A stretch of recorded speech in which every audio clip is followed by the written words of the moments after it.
MLA పాడి కౌశిక్ రెడ్డి ఉన్నారు. దళితులను అవమానించిండు అసభ్యకరంగా అనేటువంటిది పాడి కౌశిక్ రెడ్డిని అధికార పార్టీ చెప్తా ఉంటే, ముఖ్యమంత్రి రేవంత్ రెడ్డి నా చేతులు కాళ్ళు విరగొడతా ఉన్నటువంటి సైగలు చేసిండు అనేటువంటిది పాడి కౌశిక్ రెడ్డి చెప్తారు.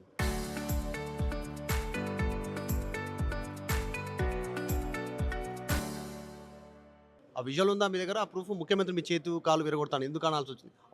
ఆ విజువల్ నా దగ్గర లేదు, కానీ విజువల్ మొత్తం లైవ్లో ఉంటుంది. ఆ విజువల్ మొత్తం కూడా లైవ్లో ఆ రోజు ఉన్న ముఖ్యమంత్రి ఉన్నంతసేపు రిలీజ్ చేయమని చెప్పండి. దాంట్లో లేకపోతే నా ముక్కు భూమికి రాస్తా. కడియం మీ శ్రీహరి కాళ్ళు గారు చేతులు ఇరగొట్టాల్సిన అది ఒక ముఖ్యమంత్రిలా ఉన్నాడా? ముఖ్యమంత్రి సభలు అట్లా అనొచ్చా? అది అని రేపు రామగుండం ఎమ్మెల్యే గారిని లేపి పైలవానిగిరి చేసి ఏమైనా కుస్తీల పోటీయా? నువ్వు ఇస్తానని నిన్ను కౌశిక్ రెడ్డిని తిట్టడానికి కోసం నిన్ను ముఖ్యమంత్రి చేసిరా? లేకుంటే కౌశిక్ రెడ్డి కాలు చేతులు ఇరగొట్టడానికి నిన్ను ముఖ్యమంత్రి చేసిరా? నీవు ప్రజలకు ఇస్తాన 6 గ్యారెంటీలు 420 హామీలు ఫస్ట్ ఇయ్యి. నీ 6 గ్యారెంటీల గురించి 420 హామీల గురించి కేసీఆర్ గారి పక్షాన గట్టిగా నిలబడి ప్రశ్నిస్తూ ఉంటే నీకు జవాబు లేక సఫకేట్ అవుతుండా కౌశిక్ రెడ్డి మూమెంట్స్ తోటి రేవంత్ రెడ్డి సఫకేట్ అవుతుండా, అందుకే కాళ్ళు చేతులు ఎరగొడతాను. 100% ఆయనకి సఫకేషన్ అయ్యే కదా ఇవన్నీ చేసేది.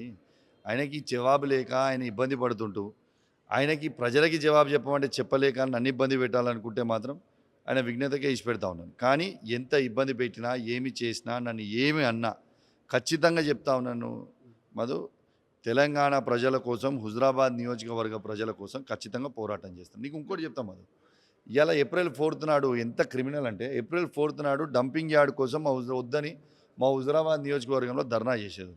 నేను ధర్నా చేస్తున్నాను, ఏప్రిల్ 4th రోజు సిఐడి వాళ్ళకి నోటీస్ స్లిప్ ఇచ్చిండు. ఇదేం పద్ధతి? ఇది ఏంటిది? అసలు ఏంది? వాళ్ళకి కావాల్సింది ఏంది? వాళ్ళ పద్ధతి ఏంటిది? వాళ్ళ కథ ఏంది? వాళ్ళ కారకాన్ని ఏంది? సరే 4th రోజు ఆపుతావు, 5th రోజు ఆపుతావు, 6th రోజు ఆపుతావు, 7th రోజు ఆపుతావు, ఖచ్చితంగా హుజరాబాద్లో మాత్రం ఆ డంపింగ్ యార్డ్ వద్దని ఖచ్చితంగా మేము పోరాటం చేస్తాం. అంత ముందుకు బంజారాహిల్స్ పోలీస్ స్టేషన్లో కేసు, తర్వాత అరకబూడి గాంధీషులో ఇంటిపైన దాడి, తర్వాత దానం నాగేందర్ బెదిరింపులు, నిన్న కడియం శ్రీహరి, తర్వాత ఒకరిద్దరు కాదు మొత్తం చాలామంది ఒక టీం మీ మీద అటాక్ చేస్తున్నట్టుగా కనిపిస్తుంది అసెంబ్లీలో. కానీ ఇప్పుడు సిఐడి నోటీస్.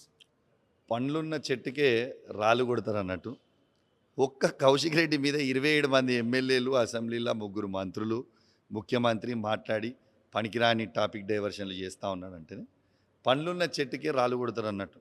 ఇలా గట్టిగా నిలదీస్తున్నా కాబట్టి, వీళ్ళందరికీ జవాబు లేక కాబట్టి, ఇలా నేను అడిగింది ఏముంది కడియం శ్రీహరి గారిని, మీరు ఏ పార్టీ నుంచి నిలబడి మాట్లాడుతుర్రు? బీఆర్ఎస్ పార్టీ ఎమ్మెల్యేలు అందరూ ఇటు సైడ్ ఉన్నారు, మేము హౌస్ కమిటీ అని కొట్లాడుతున్నాం, నువ్వు ముఖ్యమంత్రి వెనుక ఎందుకు నిల్చున్నావు?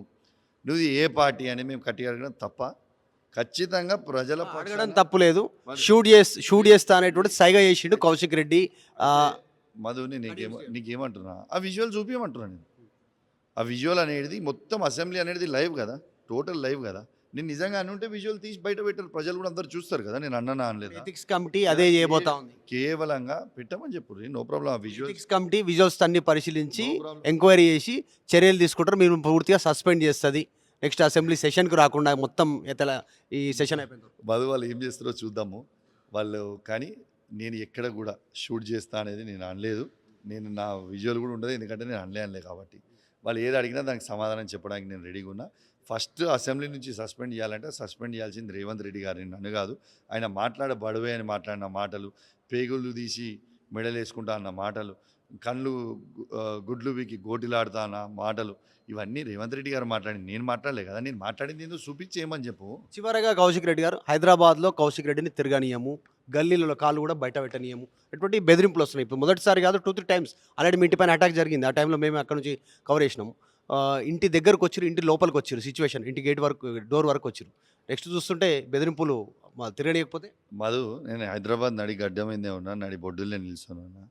తిరగనీయకపోతే చూద్దాము, వాళ్ళు ఏం చేస్తారో చూద్దాము. భయపడేటోడు ఎవరు లేడు. ఈ బెదిరింపులు ఇవన్నిటికీ భయపడేటోడు కౌశిక్ రెడ్డి కాదు. ఖచ్చితంగా ఆయన ఇస్తాను 6 గ్యారెంటీలు 420 హామీలు ఖచ్చితంగా ప్రశ్నిస్తూనే ఉంటాం. Thank you. వివాదాలు పార్టీ సపోర్ట్ ఎట్లా ఉంది? బీఆర్ఎస్ పార్టీ ఖచ్చితంగా మనం ఎన్నుకున్నారు.